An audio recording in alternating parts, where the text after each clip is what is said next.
Hello guys and welcome back into a new brand video. Into this tutorial, I'm going to show you how to use Zapier with Salesforce. So make sure to watch the video to the end and follow these simple steps.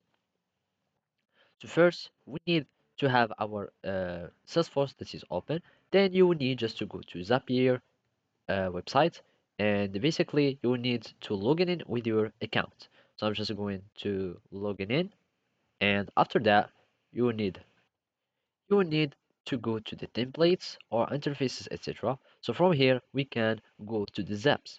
Already there is some predefined flow that you can find.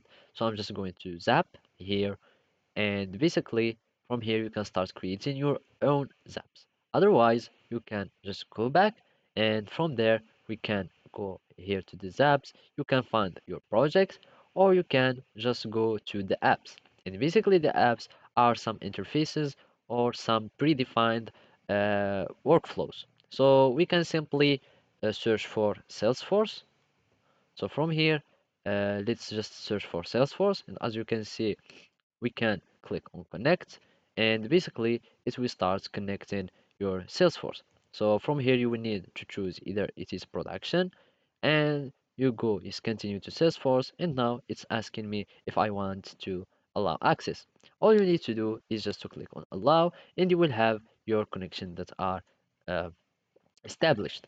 So you can also just go to interfaces, and from there you can find some Zapier interfaces that you can start using to automate your workflow, or you can simply go to the discover page and find all these templates. So you can, for example, go to Salesforce templates and click on here, and we can find the ones to work with Salesforce. And from here you can find as many as you would like. For example, this one is connecting Slack within Salesforce, Outlook with Salesforce, etc., etc. So basically that's it. Thank you for watching and see you next time.